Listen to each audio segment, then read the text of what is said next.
புனர்பூசம் நட்சத்திரம் யாரை அல்லது எதை குறிக்கிறது என்பது எனக்கு முதலில் விளங்கவில்லை. இது அமைந்துள்ள ராசி மிதுனம் என்று உணர்ந்த பிறகுதான் இந்த நட்சத்திரத்தைச் சூழ்ந்திருந்த மர்மம் விலகியது. காந்தாரியை திருதராஷ்டிரன் மணந்ததை குறிக்கும் நட்சத்திரம்தான் புனர்பூசம் என்பது. புனர்பூசம் எப்படி திருதராஷ்டிரன் காந்தாரியை குறிக்கிறது? பிள்ளைகளை பயமுறுத்த பூச்சாண்டி வந்துடுவான் என்பார்கள்.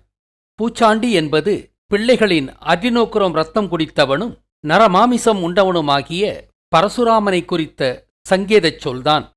அந்த பூச்சாண்டி என்பதிலுள்ள பூ என்பது துர்க்கையைத்தான் குறிக்கும்.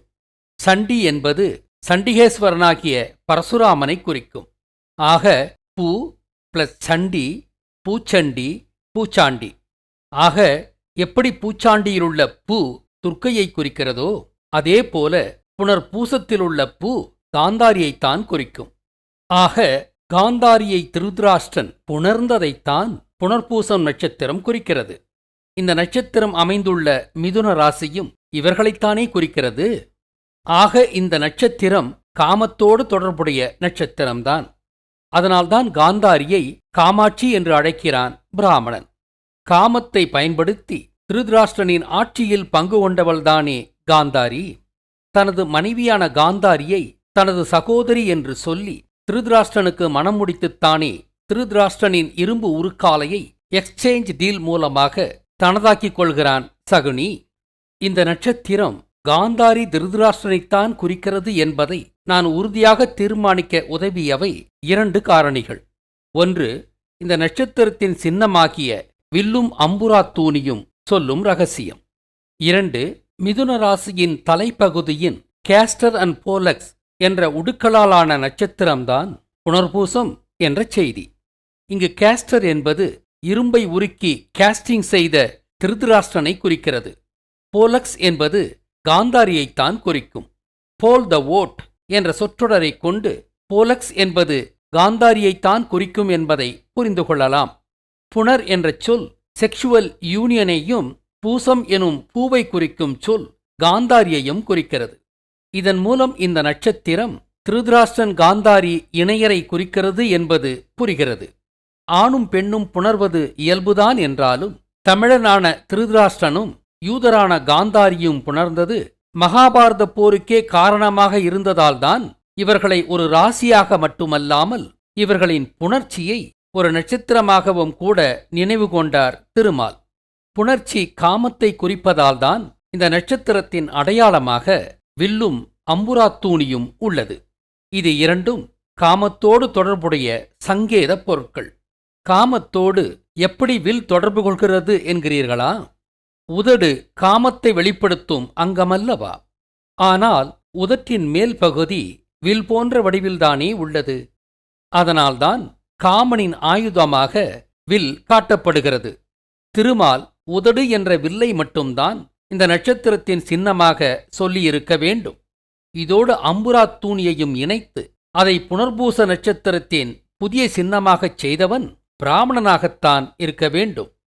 இந்த நட்சத்திரம் திருதராஷ்டிரன் காந்தாரியை குறிக்கும் மிதுன ராசியின் ஒரு பகுதிதான் என்றாலும் அதன் தலைப்பகுதியை குறிப்பதாக தவறாகவும் மாற்றியும் சொல்லப்பட்டுள்ளது பிராமணனின் வேலைதான்.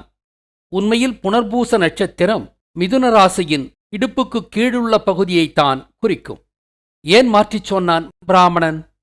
பிராமண கட்டுக்கதையின்படி லட்சுமணனை குறிக்கும் ஆதிசேஷன் பாம்பை ஆயில்யம் நட்சத்திரமாக கடகராசியில் புகுத்தத்தான் இந்த பித்தலாட்டம். இது ஆயில்யம் பற்றி நான் சொல்லும்போது உங்களுக்கு புரியும். சரி, எப்படி மாற்றினான்? மிதுன ராசியின் தலைப்பகுதியும் கடகராசியும் ஏறத்தாழ ஒன்று போலவே உள்ளதை பார்த்தீர்களா? அதனால் கடகராசியை பூச நட்சத்திரமாக்கிவிட்டு உண்மையிலேயே பூச நட்சத்திரத்தை குறித்த மிதுன ராசியின் தலைப்பகுதியை புனர்பூசம் என்று திட்டமிட்டு மாற்றினான். இதனால் பிராமணனுக்கு இன்னும் ஒரு ஆதாயமும் கிடைத்தது. மேஷத்தை முதல் ராசியாகவும் அஸ்வினியை முதல் நட்சத்திரமாகவும் மாற்றினால்தான் கடக ராசியில் பூச நட்சத்திரம் முழுவதாக வரும். அப்படி மாற்றுவதின் மூலம் சித்தரியல் எனும் சைடீரியல் நாட்காட்டியை வெறுமனே பருவ நாட்காட்டி எனும் டிராபிக்கல் கேலண்டராக நிரந்தரமாக மாற்றிவிடலாமல்லவா? இப்படி திருட்டுத்தனம் செய்தால் ராவண இந்திரரை குறிக்கும் மீன யுகம் வருவது தமிழர்களுக்கு தெரியாதல்லவா?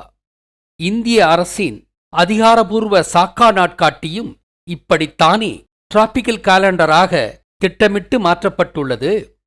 ஆக இதிலுள்ள சதி புரிகிறதா நண்பர்களே? ஆனால் ரிஷபத்தை முதல் ராசியாகவும் ரோகிணியை முதல் நட்சத்திரமாகவும் கொண்ட அமைப்பில் புனர்பூசம் முழுவதும் மிதுன ராசியில் இருப்பதல்லாமல் பூச நட்சத்திரத்தின் சரிபாதி பாதங்களும் கூட மிதுன ராசியில் வருவதை காணுங்கள். இப்படித்தான் இருக்க வேண்டும் என்பதை சற்று சிந்தித்தால் புரிந்து கொள்வீர்கள். ஆக ரோகிணியில் தொடங்கும் நட்சத்திர அமைப்புதான் சரியானது என்பது மேற்கூறிய கட்டுடைப்பின் மூலம் உறுதியாகிறதல்லவா? இதை மேலும் உறுதி செய்து கொள்ள ராசிகளின் வரிசையை பாருங்கள். ரிஷப ராசிக்குப் பிறகு மிதுன ராசியின் இடுப்புக்கு கீழுள்ள பகுதிதானே முதலில் வருகிறது. இதுதான் உண்மையில் புனர்பூச நட்சத்திரம் என்பது. அதற்கடுத்து வரும் மிதுன ராசியின் தலைப்பகுதிதான் பூச நட்சத்திரத்தை குறிக்கும். பூச நட்சத்திரம் பயிர்கள் பூ பூக்கும் பருவத்தை குறிக்கும் நட்சத்திரம். தைப்பூசம் என்பது பயிர்கள் பூ பூப்பதை கொண்டாடும் பண்டிகைதான். மிதுன ராசியின் தலைப்பகுதியிலுள்ள காந்தாரியின் தலையும் பூச்சூடிய தலையல்லவா? ஆக பூச நட்சத்திரத்தின் ஒரு பகுதி மிதுன ராசியில் இருக்க வேண்டியது அவசியமல்லவா? அதனால் பூச நட்சத்திரம் மிதுன ராசியின் தலைப்பகுதியைத்தான் குறிக்கும். ஆக புனர்பூச நட்சத்திரம் மிதுன ராசியின் இடுப்புக்கு கீழுள்ள பகுதியைத்தான் குறிக்கும். புணர்ச்சி நிகழ்வதும் இடுப்புக்கு கீழேதானே? நான் மேற்சொன்னது போல கடகராசியில் வரும் ஆதிசேஷனை குறிக்கும் ஆயில்யம் நட்சத்திரம் பிராமணன் புகுத்தியது என்றால் அதற்குரிய ஒரிஜினல் நட்சத்திரம் உண்மையில் எதை குறித்தது? அந்த அற்புதமான செய்தியை ஆயில்யம் நட்சத்திரத்தை ஆய்வு செய்யும்போது சொல்கிறேன். ஆக புனர்பூச நட்சத்திரம் யாரை எதை குறிக்கிறது என்று கண்டுவிட்டோம். இந்த நட்சத்திரத்தின் உண்மையான வடிவத்தையும் கண்டுவிட்டோம். புனர்பூசம் நட்சத்திரத்தை ஸ்டார் ஆஃப் ரினியூவல், அதாவது மறு ஆக்கம் என்கிறான். புணர்ச்சியின் மூலமாகத்தானே புதிய உயிர்கள் படைக்கப்படுகின்றன. ஸ்டார் ஆஃப் ரினியூவல் என்பதின் பொருள் புரிந்துவிட்டதல்லவா? காமத்தை குறிக்கும் இந்த நட்சத்திரத்திற்கான தெய்வமாக திருமால் எதை குறித்திருப்பார்? காமதேவனாக அறியப்படும் கடவுள் பச்சை நிறத்திலும் கிளியோடும் தொடர்பு கொள்வதை காணுங்கள். இதன்படி காமதேவன் முருகனோடு தொடர்புடைய கடவுள் என்பது புரிகிறது. காமத்தை தீயோடு தொடர்புபடுத்துவதும் இயல்புதானே. அக்னிதேவன் என்பதும் முருகன்தானே. இந்த நட்சத்திரத்தின் தெய்வம் அதித்தி என்று குறிப்பிடப்படுகிறது. அது அதித்தி, அதாவது ஆதித்தி எனும் முருகன்தான். அதை நிறுவும்படி இந்த நட்சத்திரத்தின் கோள் வியாழன் என்கிறார்கள். குரு எனும் வியாழன் முருகனையே குறிக்கிறது. ஆக காமம் தீயோடு தொடர்புபடுத்தப்படுவதாலும் முருகன் அக்னிதேவன் என்பதாலும் ஆதித்தி எனும் முருகனே இந்த நட்சத்திரத்தின் தெய்வம். இந்த தெய்வத்தின் அடையாளமாக இங்கு தாமரை குறிக்கப்படுவதும் முருகனையே குறிக்கிறது. ஆனால் பிராமணன் அதித்தியை ஒரு பெண் தெய்வம் என்கிறான்.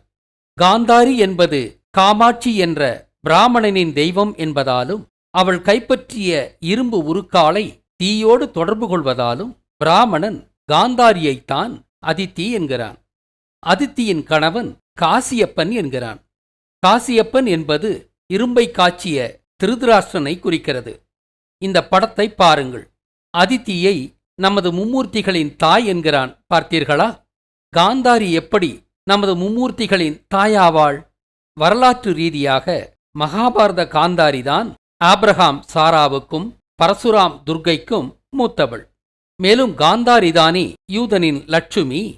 ஆக லட்சுமி நரசிம்மனுக்கும் மூலமானவள் பால்டிக் கடல் பகுதியான காந்தாரத்தின் காந்தாரிதானே. அதனால்தான் ஆப்ரஹாம், பரசுராமன், சகுனி ஆகிய யூத மும்மூர்த்திகளின் தாயாகிய இவளை நமது மும்மூர்த்திகளின் தாய் என்று கப்சா விடுகிறான் பிராமணன்.